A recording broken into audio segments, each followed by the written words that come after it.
The ANC's National Disciplinary Committee of Appeals has upheld the decision this to expel former President Jacob Zuma from the party. Zuma was kicked out of the ANC in July after he was found guilty of violating Section 25 of its constitution.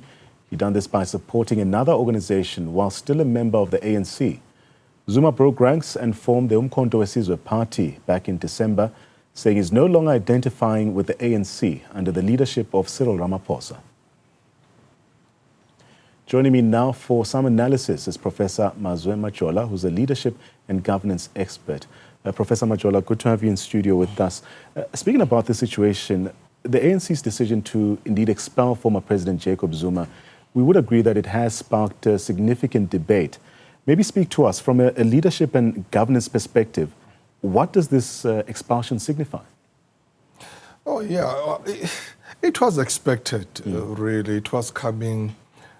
There is no proper, disciplined, organized movement or organization that would allow any of its members to have dual membership if it's not allowed. Of course, as if it's allowed, I mean, in the tripartite or in the ANC, there is dual leadership, or rather dual membership, sorry. Members of SACP are also members of the ANC. Yeah. So that is allowed. But talking about someone who would leave the movement, speak so many things against or about the movement, and go and form a rival political party that would actually criticize and insult that movement and still want to be a member moving forward. It's bizarre, really. Even contesting elections. And contesting election, and also even hating the ANC so much. You know, MKP, it's the second largest, or it's the opposition party in parliament, in KZN, I think in Mpumalanga as well. So I think ANC has done a correct, or they've done a correct thing. They've made a good call, just to show that we are an organized organization. We've got a constitution, and we are not going to tolerate any ill discipline. So, I mean, that was a good call from the ANC. You call it a good call, but also emphasizing that it is expected. But given Jacob Zuma's historical role, especially within the ANC, both as a former president, but also as a key figure in its leadership structures, how do you view his expulsion, especially in terms of the ANC's ability to indeed maintain this organizational integrity while also distancing itself with controversial figures? It's very difficult to understand Zuma's end game, other than wanting to hurt ANC further. Because really you've been a loyal member of this organization for so many years. You've been a leader, you've been a president, you've been, running the structures, the constitution, the values, the traditions, everything about this organization. You leave, but as you are leaving, you are saying you are leaving because you want to save the very same, or you want to rescue the very same organization. So it was just confusing people, really. Zuma has started his own party. He must just focus in what he has started. You can start something new and still dealing with something old, or still focusing on something old. You started something new. He must now really put all his strength and passion and focus on this new baby that he has started, and forget about fighting the ANC and doing all these things, so that he can focus now, and he must stop confusing people, so that people are continuing hating ANC just because ANC has fired Zuma, ANC has expelled Zuma.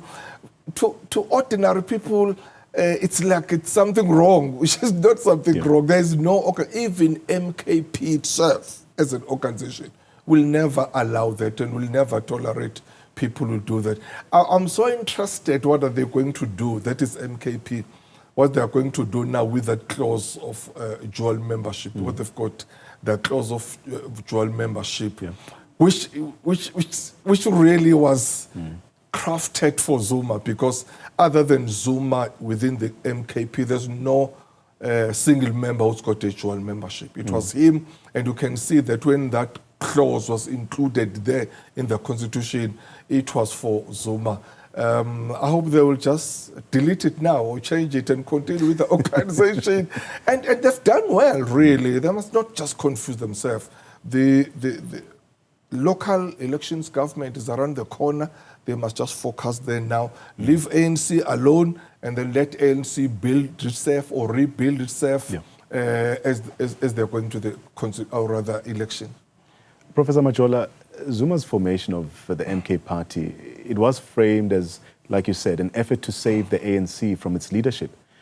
Do you think his actions were more about salvaging personal influence, or was it a genuine attempt to realign the political power, especially within South Africa's politics? It worked for him. At a political level, it worked for him. That narrative and that message that he sent to ordinary people, especially to ANC members who are sympathetic to Zuma, the message resonated with them that, we are here, we are building MKP to rescue ANC. We want to build the ANC. This organization is going to save ANC. So that was the narrative, you know. But moving forward, people are going to see now that, no, you can't do that. You know, that was wrong in the first place. That was ill-disciplined. That was really a cadre that has just become so arrogant, you know, and just done so wrong things by doing this. So people, even those who have joined NKP, we'll see how many will be still there come 2026 elections. Other people or other members will really probably go back to ANC and say, look, because, you know, when a new organization is established, there will be that excitement, that appealing, more especially if it's led by a charismatic leader like Zuma. You know, so many people will flock to it. But the test is in the sustainability of that organization. It's one thing to start something, and the test will be in 2026, and more importantly, and especially in 2029, where really will MKP come back above 14%, or more than 58 seats that got, or it will be lesser. But interesting is that when reading the ANC statement, they do stress that Zuma's actions were a direct attack on the party's mission, while Zuma also claims he's trying to correct its course. How do you interpret this conflict from a governance standpoint, especially given Zuma's history within the ANC? No, I mean, you are a member of an organization and you start another party while you are still a member of that organization, a party that will be a rival to that organization. It's all wrong in governance. There is no organization or movement that will allow that. You know, it's so wrong. That is why, as I'm saying, that Zuma was so lucky that as he was doing that, the elections was around the corner. So as he was making that noise and doing all these things, so many people followed him and voted for him. I wonder if he was left with maybe another year before the elections, he would have done this, because while he was doing that, the ANC was grappling with the issue of expelling him. Should we expel him before the elections, or should we wait after the election? So the ANC, I mean, unfortunately, it was in that limbo and in terms of how to deal with this person, because they never saw it coming, you know, really. Even when Zuma launched this party in December 16, many ANC members or even leaders, they never actually thought it was going to be as big as it was. So they thought that, no, this is just going to be a wind that will come, blow and go away. Credit to Zuma that he really a party without a constitution, without structures, without anything.